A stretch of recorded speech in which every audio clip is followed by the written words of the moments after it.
Hello बच्चों, let's see this question. This question says match approximately column one and column to. तो यहाँ पे column one में आपको और कॉलम टू में कुछ रिजल्ट दे रखे हैं. पहला दे रखा है efficiency of Carnot engine, coefficient of performance of refrigerator. तो आपके ऑप्शन है उसके अकॉर्डिंग मैच करना है. तो देखिए, सबसे पहले तो की कॉन्सेप्ट की बात करें यहाँ पर. तो ये बेसिकली आपके पास थर्मोडायनेमिक्स से डील क्वेश्चन है और आपको एफिशिएंसी पे पूछ रखा है. तो ये आपके पास जो एफिशिएंसी यानी कि एक तो हीट इंजन है और एक रेफ्रिजरेटर है. तो यहाँ पर लिख सकते हैं अपन, एक तो हीट इंजन और आपका जो रेफ्रिजरेटर है वो किस पर काम करता है, हीट पंप के रिवर्स डायरेक्शन में, यानी कि हीट पंप कह सकते हैं अपन. हीट पंप और हीट इंजन दो कंसेप्ट है, इनका यूज़ किया गया है और इसी अकॉर्डिंग अपने को रिजल्ट बताना है. तो देखिए, पहले तो कार्नोट इंजन की बात करते हैं. बेसिकली कार्नोट आपका आइडियल साइकिल होता है और यहाँ पर किस प्रकार से होता है. एक मान लिया आपके पास टेम्परेचर सोर्स है जिसको अपन टेम्परेचर रिजर्वायर कहते हैं, और यानी कि उसको बोलते हैं T1, और एक आपके पास सिंक टेम्परेचर होता है T2. और यहाँ पर मान लीजिए आपके पास हीट इंजन काम कर रहा है और साइक्लिक प्रोसेस होता है. तो जैसे मान लीजिए आपके पास T1 टेम्परेचर ज़्यादा है किससे, T1 से, तो इसको तो सोर्स कहा जाता है, इसको सिंक कहा जाता है. और ये कौन सा होता है, रिजर्वायर होता है. इसका मतलब अगर यहाँ से हीट रिलीज भी होगी तो इसके टेम्परेचर में कोई फर्क नहीं पड़ेगा, और यहाँ पे हीट रिजेक्ट करेंगे तब भी टेम्परेचर में आपके पास कोई इश्यू नहीं होगा. तो यानी कि मान लीजिए यहाँ से हीट निकली Q1, तो ये हीट इंजन आपके पास ये क्या करता है, कुछ वर्क करके देता है अपने को W, और बची हुई हीट को T2 पे सराउंडिंग में रिजेक्ट कर देता है. तो आपके पास जनरल एफिशिएंसी का जो फॉर्मूला होता है, एफिशिएंसी क्या होती है जनरली, नीटा से डिनोट करें, output upon input. Output upon input. अब आउटपुट में देखिए आपको क्या करके दे रहा है, वर्क करके दे रहा है ये.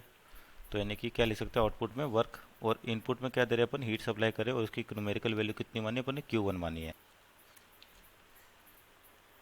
तो यहाँ पर एफिशिएंसी क्या आ जाएगी, आउटपुट आपका W. तो देखिए यहाँ पर एनर्जी बैलेंस करें तो W की वैल्यू बेसिकली इनपुट में आपके पास क्या हो रहा है. देखिए यहाँ पर टोटल एनर्जी कंजर्व है, तो यानी Q1 प्लस W जो है आपके पास, तो कितना होना चाहिए आपके इनपुट सप्लाई में, क्या है Q1, और ये W और Q2 ये दोनों आउटपुट हैं. तो कह सकते हैं अपन यहाँ से कि आपके पास जो Q1 की वैल्यू होगी, ये क्या होगी, W प्लस Q2 होगी. तो यहाँ से W की वैल्यू क्या निकाल सकते हैं अपन, Q1 माइनस Q2.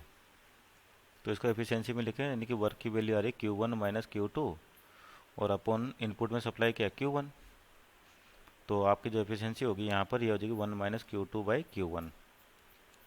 अगर प्रोसेस आपका सारा आइडियल है तो जो हीट होती है ना, Q1 क्या है, हीट है आपके पास, तो ये किसका फंक्शन होगी, केवल टेम्परेचर का फंक्शन होगी. अगर सारे आपका जो यहाँ पर कार्नोट साइकिल है, आइडियल साइकिल है, यानी कि हीट किसका फंक्शन है, टेम्परेचर का. तो यानी कि यहाँ से अपन इस एफिशिएंसी को टेम्परेचर की फॉर्मेट में लिखे तो नीटा इक्वल टू 1 माइनस Q2 का मतलब T2 अपॉन T1. तो ये तो होगी कार्नोट इंजन के लिए एफिशिएंसी आपके पास. तो यहाँ पे चेक करें तो ये आ रहा है आपके पास, एफिशिएंसी ऑफ कार्नोट होगा ऑप्शन नंबर Q. और यहाँ पर दूसरा है कि coefficient of performance of refrigerator. तो हो गया, मान लीजिए ऐसे इसी प्रकार से T1 टेम्परेचर है, ये आपका रेफ्रिजरेटर हो गया, और अब क्या होगा, ये टेम्परेचर आपका T2, और वही कंडीशन लेके चले कि T1 ज़्यादा है आपका T2 से. अब रेफ्रिजरेटर करता क्या बेसिकली कि लो टेम्परेचर हीट लेता है, यानी कि मान लेते Q2 हीट ली, और लो टेम्परेचर से हीट हाई टेम्परेचर सप्लाई करने, तो आपके पास कुछ एक्सटर्नल वर्क करना पड़ता है. और यहाँ पर मान लीजिए T1 पे क्या पहुँच गई, हीट Q1 पहुँच गई. तो आपका एक कौन सा स्टेटमेंट है, कैसे वैसे थर्मोडायनेमिक्स का जो सेकंड लॉ होता है, एक तो फर्स्ट होती है स्टेटमेंट केल्विन स्टेटमेंट और दूसरी क्लाउसियस स्टेटमेंट. तो केल्विन स्टेटमेंट आपके पास हीट इंजन को डिफाइन करती है, और क्लाउसियस आपका रेफ्रिजरेटर को डिफाइन करती है. तो यहाँ पर एफिशिएंसी की जगह पर ये डिफाइन किया जाता है कोफिशिएंट ऑफ परफॉर्मेंस, जिसको अपन COP कहते हैं. तो COP क्या होता है, desired effect, desired effect upon input, upon input. तो डिजायर्ड इफेक्ट का मतलब क्या है कि जो रेफ्रिजरेटर है आपके पास बेसिकली क्या कर रहा है. तो यहाँ पे देखिए आपका जो डिजायर्ड इफेक्ट है कि रेफ्रिजरेटर क्या करता है, टेम्परेचर कंट्रोल करता है और कम करता है, यानी कि जो आपका T2 है, यानी कि यहाँ से जो हीट ये क्या ले रहा है, Q1 ले रहा है, तो आपका जो Q2 है, सॉरी क्या ले रहा है, Q2 ले रहा है. तो इसकी जितनी वैल्यू होगी, यानी कि यहाँ से आपके पास क्या होगा, जितनी हीट लो टेम्परेचर से जाएगी उतनी चीज़ क्या होगी आपके पास, यहाँ पे टेम्परेचर कम होगा.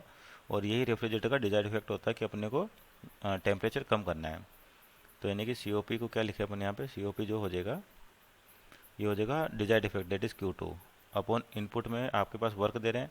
तो यहाँ पर भी एनर्जी बैलेंस करें तो W आपके पास इनपुट में और Q2 इनपुट में, यानी कि W plus Q2 equal to क्या होगा, Q1 होगा. तो W की वैल्यू फिर से क्या आ जाएगी आपका, Q1 minus Q2, Q1 minus Q2. तो यहाँ पर क्या हो जाए Q1 माइनस Q2। तो ये हो गया COP आपके पास। तो यहाँ पे ऑप्शन चेक करें अपन, तो ऑप्शन यहाँ पे दिख रहा होगा आपको R। So our final answer column 1 में जो पहला देगा efficiency of Carnot engine means Q, और कोफिशिएंट ऑफ रेफ्रिजरेटर आपका R। Hope you understood well, best of luck.